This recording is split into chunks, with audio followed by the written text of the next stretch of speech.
지난 한 달 동안 잘 지내셨지요? 벌써 2015년도 한 달이 지나고 두 번째 달을 맞이하게 되었습니다. 이번 한 달도 하나님께서 우리 은혜를 베풀어 주셔서 하나님의 사랑과 평화가 우리를 모두에 함께할 수 있기를 간절히 바랍니다. 오늘 찬양이 아주 경쾌하고 고운 찬양이 되었습니다. 일부러 남자들은 빼놓고 오신 거죠?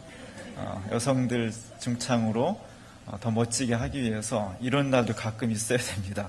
그래서 좋은 찬양 감사드리고요. 옛날 중국에 보면 중국은 하도 땅 떠는 별의별 사람들이 많이 나오는데요.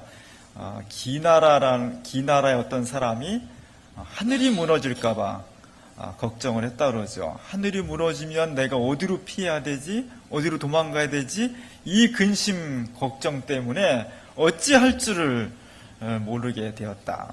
그래서 참 쓸데없는 걱정, 공연한 걱정을 말할 때 우리가 기우라고 그러지. 기나라 사람의 근심이다 해서 기우라고 그럽니다. 우리가 인생을 살아가면서 쓸데없는 걱정은 하지 않았으면 좋겠습니다.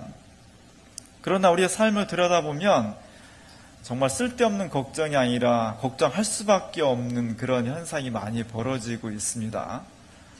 어느 사진을 보니까 강아지도 걱정을 하고 있더라고요. 심각하게 걱정하고 저 강아지 도대체 뭔 걱정하고 있나.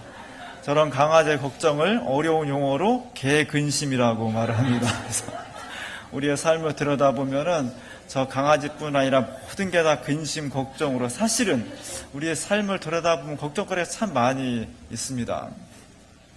지구 반대편에 있는 멕시코에서는 지난 9월 달에 대학생 43명이 갑자기 실종이 됐습니다. 그래서 온 나라가 뒤집혀졌는데 저 학생들은 교사가 되기 위해서 임용고시를 준비하는 그런 사람들이었는데 임용고시가 너무 차별적이다. 거기서 항의하기 위해서 집회를 하던 대학생들 43명이 온데간데 없어진 거예요. 나중에 보니까 저 학생들이 다 살해돼서 불에 태워져 가지고 강가의 쓰레기로 잔혹하게 버려져 있었습니다. 나중에 보니까 경찰관이 저 대학생들을 멕시코의 갱단한테 넘겼고 그 갱단은 라이벌 갱단 조직원인 줄 알고 아주 잔혹하게 살해해서 버렸다는 거죠. 갱단원하고 대학생들을 진짜 구별할 수 없었던 건지 하여간 저것 때문에 멕시코 사회가 지금 큰 혼란에 빠져 있습니다. 저 43명의 대학생들은 미래 교사가 될 사람들은 저런 일이 있을 것이라고는 꿈에도 생각하지 못했겠죠. 근데 저런 일이 벌어지는 겁니다. 우리나라에서도 1월 10일 날 크림빵을 사갖고 오던 가장이 뺑소니 차에 쳐서 죽임을 당했습니다. 29살짜리인데 두 사람이 다 사대를 졸업하고 교사가 될 꿈을 간직하고 있었는데 먼저 부인이 임용고시를, 요새 임용고시가 그냥 고시입니다. 열심히 준비하고 남편은 한 번에 다 못하니까 생계를 책임지기 위해서 화물차 운전을 했죠. 그리고 아내는 임신 7개월이었습니다. 돈이 많이 없으니까 아내가 사실은 케이크를 되게 좋아하는데 내가 임용고시 준비하는 아내를 위해서 케이크는 못 사지만 크림빵을 사서 줘야지 하고서 내가 케이크는 못 사서 미안한데 이 크림빵 먹고 가난하지만 우리 태중에 있는 아이한테 정말 좋은 부모가 되자 그런 말도 남기면서 크림빵을 사고 가다가 음주운전하는 차에 치여서 그 자리에서 사망을 했습니다. 누가 보상해 줄 수 있을까요? 우리 주변에 일어나는 저런 아픔들에 대해서 아무도 책임질 수 없고 아무도 보상해 줄 수가 없습니다. 저런 사고들이 나하고는 전혀 상관없는 것이다. 이렇게 누가 자신 있게 말할 수 있겠습니까? 한 2주 전에는 우리 막내 현진이 친구가 갑자기 사망을 했어요. 사진에 보면 이렇게 하고 있는 애가 우리 막내 현진이고 그 옆에 이렇게 오른손 붕대를 감고 있는 친구가 학교에서 아주 절친한 친구예요. 건강한 아이였고 같이 치어리더도 하고 토요일날도 주일날도 밤에 서로 카톡으로 막 주고받고 그런데 월요일날 점심때까지 이 아이가 안 일어나니까 부모가 웬일이라고 가보니까 벌써 입술이 새파랗게 변에 있었고 사망에 있었다는 거예요. 정말 어이없는, 정말 전혀 상상할 수 없는 그런 사건, 사고들이 우리 주변에서 아무렇지도 않게 벌어지고 있는 겁니다. 그래서 우리의 삶을 들여다보면 이런 어처구니 없는 일들이 많이 일어나는데, 경제적인 문제, 질병의 문제, 또 가정의 문제, 자녀, 부모님, 스트레스, 직장, 이 많은 것들 위해서 우리는 수많은 근심, 걱정거리에 쌓여져 있습니다. 나는 아무 걱정도 없다, 나는 아무 근심도 없다, 이렇게 말할 수 있는 사람은 정말 행복한 사람이고 부러운 사람이겠지만, 정말 우리가 나는 정말 아무 걱정도 없습니다, 난 아무 근심도 없습니다, 이렇게 자신 있게 말할 수 있는 사람이 누가 있겠어요? 우리의 삶을, 인생을 가만히 들여다보면 볼수록 그렇게 말할 수 있는 사람은 주변에 아무도 없다는 것이 우리의 솔직한 현실입니다. 예수님 주변에서도, 예수님 주변에 많이 따라다니던 사람들을 들여다보면 삶의 걱정과 근심이 아주 더덕더덕 붙어있는 사람들이에요. 평안하지 않고 너무너무 힘든 사람들이었습니다. 그래서 복음서에서는 예수님을 따라다니던 저 사람들을 가리켜서 그냥 무리들이다, 무리, 오클로스라고, 무리라고 표현을 했어요. 이 무리라는 사람들은 그 사회 속에서 가장 가난한 사람들, 가장 천대받는 사람들, 가장 희망이 없는 사람들이 무리라고 표현이 된 겁니다. 근데 예수님의 복음은 지금 너희가 가난하고 절망적이고 힘없고 근심과 걱정으로 꽉 쌓여서 어떻게 살아갈 수 없는 그 사람들이지만, 내가 선포하는 하나님의 나라, 나를 통해서 새롭게 도래할 미래의 하나님의 나라는 누가 주인공이냐? 바로 이렇게 사회에서 버림받은 사람들, 정말 사람들로부터 아무런 대우를 받지 못하는 너희야말로 진짜 하나님 나라의 중심이다, 이걸 선언한 거예요. 그것이 놀라운 겁니다. 제가 주부에 실은 카라바조의 1601년에 그린 엠마오의 만찬이라는 그림입니다. 엠마오의 만찬은 예수님께서 엠마오로 가는 길에 두 제자를 만나서 막 대화하다가 식탁을 마주하고서 주님이 축사를 하시는 순간, 그동안 예수님인 줄 몰랐던 두 제자의 눈이 띄어져서 예수님이 부활하신 것을 알게 되었다, 그 이야기입니다.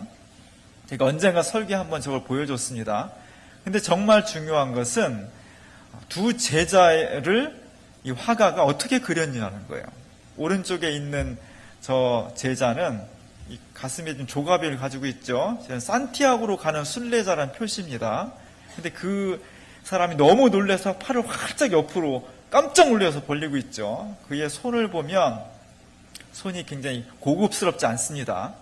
노동하는 손이고, 그리고 그 손톱에, 저 화가의 특징이에요. 손톱에 때가 많이 껴있어요. 하층 계급 사람이라는 거죠. 그리고 왼편에 앉아있는 제자는 그도 너무 놀라가지고 의자를 짚고 벌떡 일어나려고 하고 있죠. 근데 그의 머리는 참 며칠 동안 안 감은 거고 수염은 막 지저분해. 더군다나 그의 오른쪽 팔꿈치는 옷이 이렇게 해져 있죠. 저 옷은 어떻게 긁히거나 칼로 벤 것이 아니라 너무 오래 입어가지고 너덜너덜해진 거예요. 옷이 저거밖에 없어갖고 자나깨나 저 옷만 입다가 그냥 해진 옷이죠. 저것을 통해서 화가가 드러내 보이고 싶었던 것은 예수님을 따라다닌 예수 공동체의 신분과 사회적인 계급이 굉장히 하층 계급, 아주 가난한 사람들이었다는 겁니다. 실제로 예수님을 따라다니던 2000년 전에 처음 예수 공동체 사람들 사이에 밑바닥층 사람들이었습니다. 정말 가난한 사람들, 무지한 사람들, 사회에서 소외된 사람들, 상처받은 사람들, 어디다 이렇게 기댈 데 없는, 정말 아무데도 누구도 보살펴 줄 수 없는 그런 사람들이 예수님 주변에 모여들었습니다. 왜냐하면 어느 곳에도 희망을 둘 수 없었는데 예수님의 말씀을 통해서 새로운 인생과 역사의 희망을 발견했고 그것을 보관하고 있었던 그런 사람들이었던 겁니다. 여기에 바로 기독교 복음이 가지고 있는 사회혁명적인 요소가 있는 겁니다. 기독교 복음은 바로 이랬기 때문에 그것에 희망을 가지고 있던 사람들은 새로운 세상을 원했던 겁니다. 지금의 세상이 아니라 새로운 세상. 지금은 우리가 가난하고 어렵고 근심과 걱정에 쌓여 있지만 주님이 말씀하시는 그 나라가 오면은 우리가 떳떳하게 자신 있게 이 사회와 세상의 주인으로서 살아갈 수 있을 것이라는 강력한 믿음과 희망. 이것이 기독교 복음이 가지고 있는 사회혁명적인 요소입니다. 또 하나는 기독교 복음은 정확하게 계급적인 성격을 가지고 있습니다. 사회 밑바닥층에 어려운 사람들이 하층 계급들이 가지고 있던 복음이에요. 물론 기독교 복음이 이렇게 사회혁명적이고 계급적인 요소만 강조돼서는 안 되겠지만 기독교 복음에서 이 두 가지 요소가 사라지는 순간 복음은 역동성을 잃어버리고 그냥 고상한 도덕론으로 추락할 수밖에 없는 겁니다. 우리 기독교 복음이 항상 새로운 세상 그리고 사회의 밑바닥 어려운 사람들이 하나님 나라에서 주역으로 등장할 그 요소를 잃어버려서는 안 되는 거죠. 복음은 이런 것입니다. 그래서 복음은 우리에게 가장 새로운 희망과 용기를 불어넣어 줄 수 있는 겁니다. 이런 사람들에게 오늘 예수님께서 어떤 복음을 말씀해 주고 있는가? 너희는 근심하지 말아라. 걱정하지 말아라. 너 인생에 근심과 걱정이 좀 가득 차 있지만 걱정하지 말아라. 근심하지 말아라. 이런 얘기를 해주고 있는 겁니다. 이 얘기를 듣는 지금 저 하층 계급의 무지렁이 같은 무리들이 어떤 근심과 걱정에 쌓여 있을까요? 뭘 먹지? 먹을 게 없음. 가난해서. 오늘 한 끼는 어디 가서 얻어먹을까? 이런 사람들. 나 옷이 이거밖에 없는데 오늘 밤엔 추운데 어떻게 견디지? 그런 사람들. 들어가서 따뜻하게 몸 누일 곳이 없는데 어디 가서 오늘 처마 밑에 자지? 이런 사람들. 그런 고민과 걱정과 근심으로 하루하루가 너무 길고 어려운 사람들이에요. 그런 사람들 향해서 예수님께서 걱정하지 마, 근심하지 마 이런 얘기를 하고 있는 겁니다. 굉장히 놀랍고 잘 안 맞는 겁니다. 1885년에 고흐가 우리가 잘 알고 있는 감자 먹는 사람들이라는 그림을 그렸어요. 감자를 먹고 있죠. 32살에 그린 그림입니다. 저 때는 고흐가 굉장히 광산에 들어가서 열정적으로 사람들에게 복음을 전하고 사람들을 보살피던 그런 초기의 그림이에요. 저 그림에 사람들이 다 좀 이상하게 생겼잖아요. 진짜 저렇게 생긴 건 아닙니다. 그러나 고흐의 눈에 볼 땐 저렇게 예쁘고 아름답지 않았다는 거예요. 광산 노동자들이 지금도 힘드는데 150년 전에 광산 노동자들이 얼마나 힘들었겠어요. 특별히 고흐가 중요하게 여겼던 것은 저 사람들의 손이었습니다.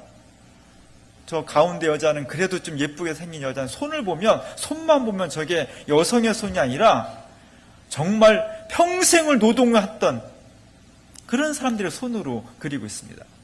그가 동생한테 편지를 써요.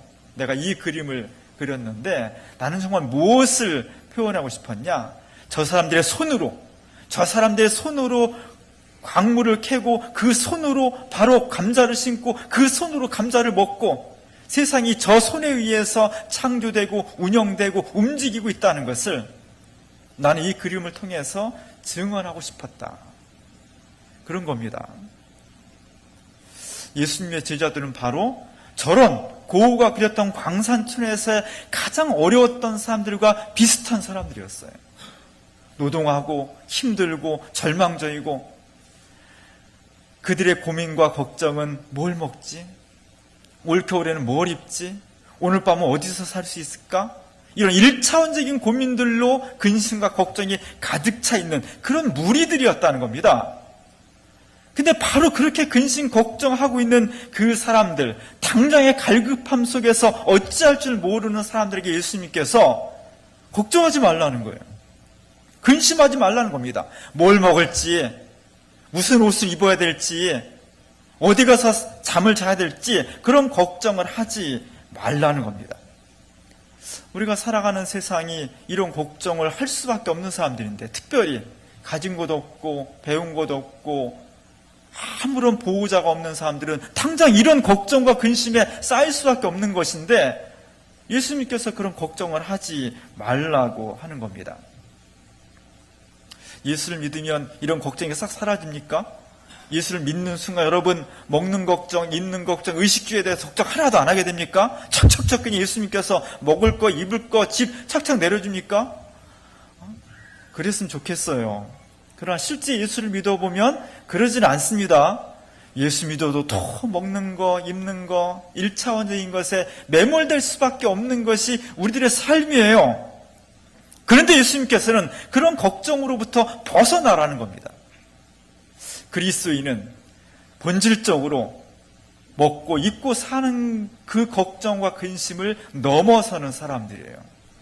예수님께서 겟세마네 동산에서 고민하십니다. 걱정과 근심에 쌓였습니다. 내가 뭘 먹지? 내가 좀 더 좋은 옷을 어떻게 입지? 내가 집을 한 채 어떻게 사지? 이런 것 때문에 밤새 고민하지 않았다는 거예요. 예수님은 안 해도 되는 고민. 사람들을 어떻게 구원하지? 내가 어떻게 희생을 통해서 새로운 세상을 건설하지? 이런 걱정, 아무도 걱정하지 않는 그 걱정을 가지고 밤새워서 눈물이 피범벅이 되도록 고민을 했다는 겁니다. 그리스도인이란 우리도 어쩔 수 없이 먹고 살고 옷 입고 이런 1차원적인 것을 벗어날 수 없는 존재이지만, 끊임없이 그리스도인은 이 걱정과 근심을 돌파해낼 수 있는 사람. 그래서 아무도 걱정하지 않지만 이 세상에 어떻게 살아야 되지? 정말 이 세상 어떻게 구원을 받을 수 있지? 이 문제를 가지고 고민하고 갈등하고 가슴 아파하는 사람들. 그것이 바로 그리스도인이라는 것 속에 담고 있는 의미입니다. 오늘날 수많은 사람들이 자기밖에 몰라. 내 의식주 때문에 걱정하고 한숨 짓고 눈물 짓지만, 사실 그리스도인은 세상의 문제를 아무도 짓지 않는, 지려고 하지 않는 세상의 짐을 내가 지고서, 하나님 어찌하면 좋습니까? 이 아픔을, 이 고통을, 내 문제가 아니지만 이 문제를 어찌하면 좋겠습니까? 라고 주님 앞에 간구하고 아파하고 그것을 해결하기 위해서 애쓰는 사람의 이름이 바로 그리스도인이 되는 것입니다. 그러면 의식주는 어떻게 해요? 그럼 자동으로 그냥 착착 만들어집니까? 오늘 예수님께서 이러한 그리스도인들에게 먹고 입고 사는 문제는 하나님께 맡기라고 강력하게 권하고 있는 겁니다. 공중의 새를 보아라. 그 새가 하나님께 그 새를 굶기지 않는다는 거예요. 오늘 피었다가 이제 저것이 말라지면 뽑혀서 아궁이에 들어갈 들풀, 들꽃들도 하나님께서 다 입히시고 살게 해주신다. 너무 그런 것에 1차적으로 걱정하지 말고 그것은 하나님께 딱 맡기고, 너희는 먼저 그의 나라와 그의 의를 구하는 것이 신앙인의 첫 번째 자세라는 것을 우리에게 말해주고 있는 겁니다. 이것이 쉽겠습니까? 참 어렵죠. 특별히 지금 이 말씀을 듣고 있는 예수님의 무리들은 당장 한 끼가 아쉬운 사람들이에요. 얼마나 가난했으면 예수님께서 오병이를 베푸실 때 하루 종일 굶었다는 거 아니에요? 그것이 그날만 그랬겠습니까? 다반사였던 거예요. 굶는 거, 길에서 자는 거, 이런 것이 다반사였던 사람들. 그래서 한 끼 음식과 한 벌의 옷이 너무나도 갈급한 상황이었던 사람들에게 주님께서 그런 거 너무 걱정하지 말아라. 그런 것에 너의 인생과 관심을 매몰시키지 말아라. 그런 거 다 하나님께 맡겨라. 이렇게 말씀하신 겁니다. 이것이 가혹했던 거예요. 그래서 많은 사람이 예수님을 따랐지만 더 많은 사람이 예수님을 떠났던 겁니다. 오늘 이것은 정말 믿음이 없이는 가능하지 않은 거예요. 결국 주님이 말씀하시는 것은 하나님께서 우리를 사랑하시고 우리를 책임져 주시고 우리의 삶을 충분히 공급해 주신다는 것을 믿으라는 거예요. 그 믿음이 핵심이라는 겁니다.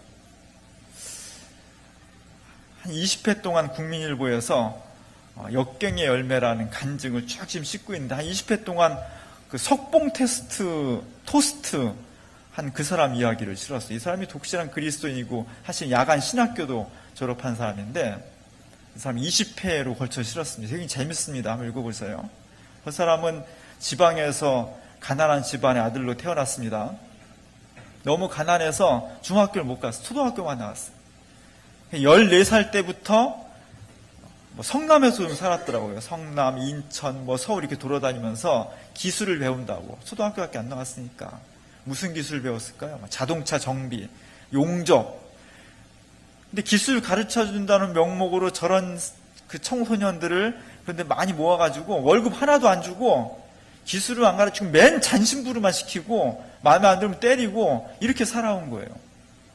31살까지 막노동으로 살다가 부인하고 결혼을 했습니다. 열심히 교회 생활하고 막 아이들 전도하고 이런 데 열심히 하다 보니까 목사님들이 좋게 봐가지고 그 교회에서 운영하는 유치원의 선생님하고 결혼을 했어요. 그래서 그 선생님은 대학 나왔으니까 결혼한 조건이 검정고시를 봐라. 그래서 검정고시를 보고 또 열심히 신앙생활 하다 보니까 신학도 공부하고 싶고 해서 뒤늦게 야간 신학교, 무인가 신학교로 졸업합니다. 그때까지 아이가 셋이었어요. 그 아이 셋을 다 부인이 어린이집 선생님 하면서 먹여 살린 거예요. 그리고 아이 셋을 딱 낳았을 때 부인이 통장을 딱 갖다 놓고 200만 원짜리 통장을 딱 갖다 놓고 오늘부터 난 일 안 합니다. 이제 당신이 우리 식구들을 다 먹여 살리십시오. 그리고 진짜로 딱 직장을 그만두고 애들 다 돌려보내고 단호하게 그랬다는 거예요. 그래서 이 사람이 이걸 어떻게 먹고 살 수 있을까 고민하다가 토스트 가게를 시작한 겁니다. 다 폐차 직전에 조그만 화물차 하나 사가지고 거기다가 토스트 가게를 차려서 많은 연구 끝에 토스트 가게를 시작했습니다.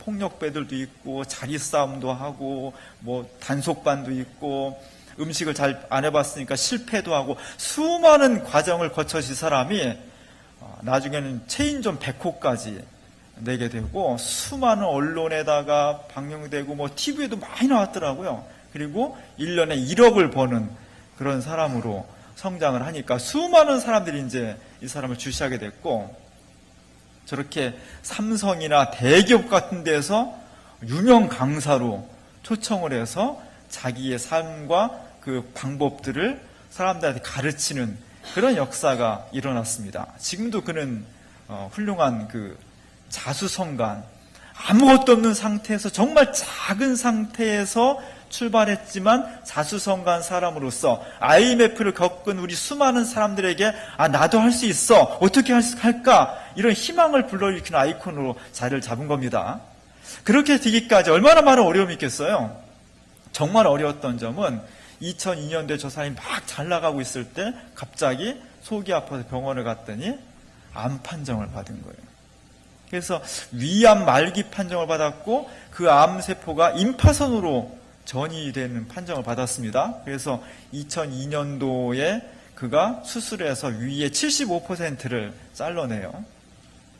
그때 아이가 6학년, 5학년, 유치원, 뱃속에 8개월 이렇게 4개, 참 실력도 좋아서 그냥 계속 나는 게 아니냐, 그런 상황에서 암 말기 판정을 받았으니까 정말 캄캄한 거죠. 어떻게 할 수가 없는 거죠. 그런데 이 역경 속에서 이 사람이 가장 먼저 했던 것은 정말 하나님 앞에 자기가 기도하면서 내 생명을 주님께 맡기고 내가 정말 이 일을 통해서 하나님 앞에 영광을 돌리겠다는 그런 신앙적인 결단, 그걸 먼저 했다는 거예요. 그는 그 뒤로 암을 극복하고 그 항암 투병하면서 얼마나 힘들었겠어요. 아주 강한 암 투병약을 먹으니까. 그러면서 일하면서 막 손님들이 쓰러지고 막 그러면서도 강한 믿음과 의지로 새롭게 일어나서 그 뒤로 10여 년을 지금 건강하게 살고 있다는 겁니다. 오늘 우리 인생을 돌아보면 걱정 없는 사람이 어디 있겠어요. 그리고 대부분이 다 의식주에 대한 걱정이에요. 없는 사람은 그걸 학교에서 걱정하는 거고 있는 사람은 남들보다 더 많은 것을, 더 많은 소유를 하기 위해서 날마다 그 근심과 걱정에 살아가는 겁니다. 우리 인간은 한계가 있기 때문에 모든 걸 다 할 수는 없어요. 어쩔 수 없이 선택을 해야 돼요. 중요한 것은 여러분, 신앙이란 뭐냐면 수많은 내가 하고 싶은 것 중에서, 해야 될 것 중에서 무엇을 먼저 선택하느냐는 거예요. 우선순위가 뭐냐는 거예요. 정치도 마찬가지고 경제도 마찬가지고 개인의 신앙도 교회도 다 무엇을 우선적으로 선택할 것인가 하는 것이 그의 가치관이에요. 신앙은 그 어떤 것보다도 하나님을 먼저 선택해 가는 겁니다. 외국에 어떤 만화 보니까 어떤 사람이 차를 운전하고다 물에 빠졌어요. 그리고서는 제일 먼저 건져 올린 게 골프채였습니다. 친구한테 맡기면서 나 이제 다시 가서 마누라 건져와야 돼. 뭐 이렇게 하는 거죠. 저 사람 운전했을까 무사했을까 모르겠어요. 우리의 우선순위가 무엇이 되어야 되는 것인지, 정말 하나님 앞에서 내가 최우선으로 먼저 해야 될 것이 무엇인지를 결정하는 것이 신앙이에요. 우리 자신의 마음을 가만히 돌이켜보시기 바랍니다. 그리스도인이란 세상에 수많은 해야 될 것들이 있고 하고 싶은 것도 있고 갈급한 것들이 많이 있지만 그 중에 첫 번째로 예수님을 내 마음속에 내 삶에 영접하고 그분을 제일 먼저 우선순위에 두는 삶이 그리스도인의 삶이에요. 혹시 내 마음속에 다른 건 다 먼저 맞아들이냐고, 예수님은 저렇게 혼자 외롭게 난 언제 불러주지, 이렇게 하는 사람은 없는지 우리의 삶을 가만히 돌이켜 봐야 될 것입니다. 오늘 주님께서 너무너무 갈급한, 지금 나보다 훨씬 더 곤궁하고 훨씬 더 갈급한 예수 믿는 그 무리들에게 너희가 먹을 거, 입을 거, 어디서 잘 거, 그런 거 걱정하지 말아라. 이들은 지금 그것이 제일 먼저 갈급한데 그거 걱정하지 말아라. 그럼 어떻게? 먼저 하나님의 나라와 그의 의를 구하라. 그러면 하나님께서 공중의 새도 들의 풀도 먹여주시고 책임주신 그 하나님께서 너무나 사랑하신 우리들에게 필요한 것도 다 채워주신다는 겁니다. 그게 믿음이에요. 우리 하나님께서 우리의 마음속에 먼저 들어오시려고 문을 두드리고 있습니다. 나를 먼저 귀히 여겨달라는 겁니다. 나를 위해서 십자가를 지시고 죽으신 그 예수 그리스도를 내 삶의 맨 꼴찌에 두는 것이 아니라 세 번째, 네 번째 두는 것이 아니라 가장 먼저, 가장 첫 번째로, 가장 중요하신 분으로 영접하고 그분과 함께 살아가려고 할 때 하나님께서 먹을 거, 입을 거, 잘 거, 지금, 현재 그 모든 것을, 지금 내 머리를 아프게 하고 나를 불안에 떨게 하고 나를 너무나 근심 걱정하게 하는 그 모든 요소를 하나님께서 우리에게 알아서 채워주신다는 거예요. 세상에 많은 사람들은 그렇게 된다는 증거를 먼저 보여달라고 해요. 네 말대로 갖다가 잘못하면 의식주 상을 안 쓰다가 나 거지되면 어떻게 되냐고 먼저 이렇게 요구를 하는 거예요. 그러나 믿음의 방식은 먼저 믿고 그렇게 살아보라는 겁니다. 정말 하나님께 모든 것을 맡기고 의식주를 넘어서 주님의 뜻이 무엇인지를 먼저 구하고 그곳에 내 인생의 관심과 모든 역량을 투여했을 때 하나님께서 내게 필요한 그 모든 것을 알아서 채워주신다는 겁니다. 이것이 믿음이에요. 이 믿음은 경험하지 않고는 할 수가 없는 겁니다. 오늘 주민교회가 우리에게 있는 것은 바로 우리 주변에 이 시대의 수많은 99%의 사람들이 바로 의식주 문제 때문에 머리 아파하고 한숨 짓고 눈물 짓고 괴로워합니다. 그것을 벗어날 수가 없어요. 그런 사회를 향해서, 그런 사람들 향해서 그거 다 주님께 맡기십시오. 우리는 의로움, 구원, 영생, 하나님의 나라를 먼저 추구하면 우리를 너무나 사랑하시는 하나님께서 내게 필요한 것이 무엇인지를 먼저 아시고 그 모든 것을 더하여 주실 것이라는 것을 증언하는 겁니다. 우리가 먼저 그 믿음을 가져야 되겠습니다. 2015년도 우리가 온전한 믿음으로 하나님 앞에 나아가야 되는데 내가 먼저 할 것이 무엇인지를, 내가 정말 갈급한 것이 너무나 많이 있지만 그 모든 것보다 하나님께 모든 것을 맡기고 주님이 나에게 뜻하시는 것이 무엇인지를 우선적으로 결단하고 그것에 내 삶 전체를 투여할 수 있을 때 주님께서 우리를 영원한 생명으로 인도하심과 동시에 우리에게 필요한 모든 것들을 채워주신다는 것입니다.